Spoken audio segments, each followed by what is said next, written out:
नमस्कार, आप देख रहे देवभूमि समाचार में आपके साथ प्रियंका मलिक हाजिर। उत्तराखंड की तमाम छोटी बड़ी खबरें लेकर खबरों का रुख करेंगे, लेकिन सबसे पहले एक नजर हेडलाइंस पर।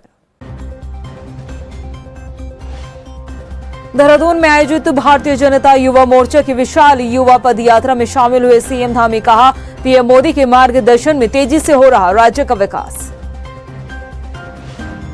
मूल निवास स्वाभिमान महान रैली में उमड़ी लोगों की भीड़, सामाजिक और राजनीतिक संगठन ने खोला सरकार के खिलाफ मोर्चा, कहा ये जनता की अस्मिता और अधिकारों की है लड़ाई। स्वाभिमान रैली के दौरान राजधानी दून की सड़कों पर बनी रही जाम की स्थिति, जाम में फंसे लोगों ने भी किया रैली का समर्थन, बोले देवभूमि के हक में हो रही है लड़ाई। और कोरोना के नए वेरिएंट को लेकर अलर्ट मोड पर स्वास्थ्य महकमा, रुड़की के अस्पतालों में व्यवस्थाएं दुरुस्त करने के निर्देश, स्वास्थ्य विभाग की गाइडलाइन का हो रहा है पालन। हेडलाइंस के बाद बुलेटिन में खबर विस्तार से। राजधानी देहरादून में भारतीय जनता युवा मोर्चा की विशाल युवा पद यात्रा का आयोजन किया गया, जिसमें बड़ी संख्या में युवा शामिल हुए। इस दौरान मुख्यमंत्री पुष्कर सिंह धामी ने भी पद यात्रा में हिस्सा लिया। साथ ही बीजेपी के प्रदेश अध्यक्ष महेंद्र भट्ट, युवा मोर्चा के राष्ट्रीय उपाध्यक्ष तेजस्वी सूर्य समेत बड़ी संख्या में पार्टी कार्यकर्ता शामिल हुए। प्रदेश अध्यक्ष महेंद्र भट्ट ने कहा कि जिस संकल्प के साथ उत्तराखंड का गठन हुआ था, प्रदेश उस संकल्प पर आगे बढ़ रही है। पीएम मोदी के मार्गदर्शन में उत्तराखंड तेजी से विकास हो रहा है। मैं मोदी है ना, और मैं कह सकता हूँ जो कार्य युवाओं के लिए केंद्र सरकार द्वारा, राज्य सरकार द्वारा किया जा रहा है, उस पर एक मोहर है। और उत्तराखंड की जनता को, यहाँ की युवा शक्ति ने ये दिखा दिया है कि मोदी का विकल्प कोई नहीं है। इसलिए चाहे गठबंधन करो, चाहे आप जब दल समाप्त होते हैं तो फिर वो संघर्ष समिति का सहारा लेते हैं। इन सारों की अवस्था ने यहाँ का युवा, यहाँ की महिला, यहाँ का मजदूर, सारा भारतीय जनता पार्टी साथ है। इसका प्रथम स्वरूप आज हमने दिखाया है। उत्तराखंड में मूल निवास कानून लागू करने को लेकर देहरादून में स्वाभिमान महारैली निकाली गई, जिसमें हजारों की संख्या में लोगों की भीड़ देखने को मिली और सभी लोगों ने एक सुर में मूल निवास और भू कानून लागू करने के लिए आवाज को बुलंद किया। आखिर क्या है ये मूल निवास का मुद्दा और सरकार की तरफ से इस कानून को लेकर क्या कुछ कदम उठाए जा रहे हैं, आइए आपको इस रिपोर्ट में दिखाते हैं।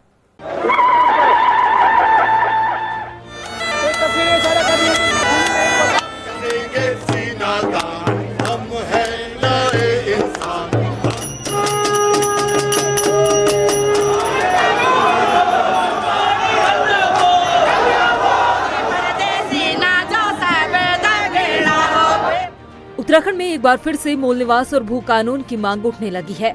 एक बार फिर से राज्य में मूल निवास कानून लागू किए जाने, इसकी कट ऑफ डेट 26 जनवरी 1950 घोषित किए जाने और प्रदेश में सशक्त भू कानून लागू किए जाने को लेकर लोगों ने अपनी आवाज को बुलंद कर दिया है। देहरादून में रविवार को उत्तराखंड मूल निवास स्वाभिमान महारैली निकाली गई, जिसमें हजारों की संख्या में लोगों की भीड़ जुटी।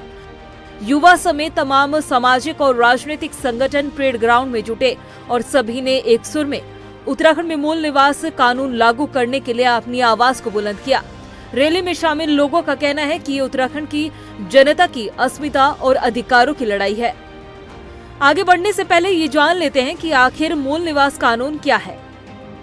दरअसल उत्तराखंड में 1950 के मूल निवास की समय सीमा को लागू करने की मांग की जा रही है।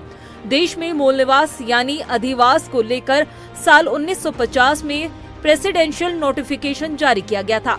इसके मुताबिक देश का संविधान लागू होने के साथ साल 1950 में जो व्यक्ति जिस राज्य का निवासी था, उसी राज्य का मूल निवासी होगा। साल 2000 में 3 राज्यों का गठन किया गया, उत्तराखंड, झारखंड और छत्तीसगढ़। उत्तराखंड बनने के बाद तत्कालीन मुख्यमंत्री नित्यानंद स्वामी की अगुवाई में बनी बीजेपी सरकार ने राज्य में मूल निवास और स्थायी निवास को एक मानते हुए इसकी कट ऑफ डेट 1985 कर दी। इसके बाद से ही उत्तराखंड में स्थायी निवास की व्यवस्था कार्य करने लगी, लेकिन मूल निवास व्यवस्था लागू करने की मांग लगातार बनी रही। साल 2010 में मूल निवास संबंधी मामले की सुनवाई करते हुए सुप्रीम कोर्ट और हाई कोर्ट ने देश में एक ही अधिवास व्यवस्था कायम रखते हुए उत्तराखंड में 1950 के प्रेसिडेंशियल नोटिफिकेशन को मान्य किया।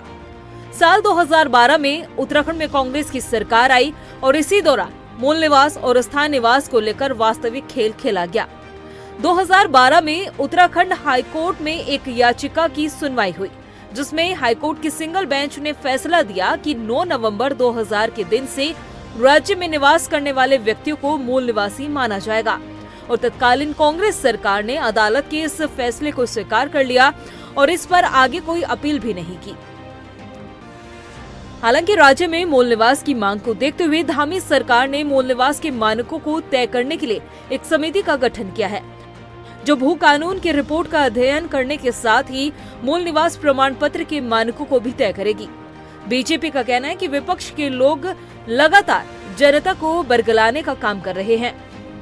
देखिए, मैं कह सकता हूँ सभी विपक्षी दलों की सामूहिक रैली है और उस मुद्दे को लेकर है जिन मुद्दे पर हमने पहले से काम प्रारंभ कर दिया है और जनता जानती है कि इसका श्रेय किसको देना चाहिए, चाहे भू अधिनियम का मामला हो, चाहे मूल निवास का विषय हो। इन सब विषयों पर अगर समाधान किससे होगा तो भारतीय जनता पार्टी ही करेगी। राज्य में जिस तरह से मूल निवास और भू कानून को लेकर अब जनता ने सरकार के खिलाफ मोर्चा खोल दिया है, उसे देख यही लगता है कि इन मुद्दों पर कमेटी बनाने से काम नहीं चलेगा। सरकार को अब जरूर कोई ठोस कदम उठाना पड़ेगा। उधर काशीपुर में जिलाधिकारी उदय राज सिंह ने मुख्यमंत्री पुष्कर सिंह धामी के प्रस्तावित दौरे को लेकर तैयारियों को परखा है। इस दौरान उन्होंने अधिकारियों को जरूरी दिशा निर्देश दिए। आपको बता दें कि जिलाधिकारी प्रशासक का पदभार संभालने के बाद पहली बार नगर निगम पहुंचे, जहां उन्होंने व्यवस्थाओं का जायजा भी लिया। रूटीन के कार्यों में प्रशासक का दखल नहीं होना चाहिए और मैंने नगर आयुक्त जो यहाँ के हैं उनको ये बता दिया था कि जो सफाई व्यवस्था है, शहर की लाइट व्यवस्था है, वसूली है और भी जो काम नगर निगम के हैं, उन जिम्मेदारियों को आपकी जो व्यवस्था है उसके हिसाब से ठीक करिए। वहीं रुड़की के सिविल अस्पताल में कोरोना के नए वेरिएंट JN को लेकर सावधानी बरती जा रही है। CMS डॉक्टर संजय कंसल ने बताया कि अस्पताल में स्वास्थ्य विभाग की गाइडलाइन का पालन कराया जा रहा है। साथ ही उन्होंने कहा कि अस्पताल परिसर में लगे ऑक्सीजन प्लांट में थोड़ी कमी देखने को मिल रही है, जिसे जल्द ही दुरुस्त कर लिया जाएगा। इसके अलावा उन्होंने बताया कि अस्पताल में पर्याप्त मात्रा में ऑक्सीजन सिलेंडर भी मौजूद है। हमारे पास में भारत सरकार की नियमावली और उसके बाद में जो प्रदेश सचिव स्वास्थ्य सचिव हैं उनके द्वारा जो गाइडलाइन दी गई है उनका पालन किया जा रहा है और सभी स्टाफ को सूचित कर दिया गया है कि अपना मास्क लगा के रखें और हमारे पास अगर भर्ती कोई पेशेंट आए जिसको सांस की बीमारी हो तुरंत सूचित करें और उसका समुचित इलाज की व्यवस्था हमारे पास उपलब्ध है। प्रदेश की खबरों में इतना ही। फिर हाजिर होंगे कुछ खास खबरों के साथ। तब तक के लिए मुझे दे इजाजत। नमस्कार। देहरादून में आयोजित भारतीय जनता युवा मोर्चा की विशाल युवा पद यात्रा में शामिल हुए CM धामी कहा, पीएम मोदी के मार्गदर्शन में तेजी से हो रहा राज्य का विकास। मूल निवास स्वाभिमान महान रैली में उमड़ी लोगों की भीड़। सामाजिक और राजनीतिक संगठन ने खोला सरकार के खिलाफ मोर्चा। कहा, ये जनता की अस्मिता और अधिकारों की है लड़ाई। स्वाभिमान रैली के दौरान राजधानी दून की सड़कों पर बनी रही जाम की स्थिति। जाम में फंसे लोगों ने भी किया रैली का समर्थन। बोले, देवभूमि के हक में हो रही है लड़ाई। और कोरोना के नए वेरिएंट को लेकर अलर्ट मोड पर स्वास्थ्य महकमा। रुड़की के अस्पतालों में व्यवस्थाएं दुरुस्त करने के निर्देश। स्वास्थ्य विभाग की गाइडलाइन का हो रहा है पालन।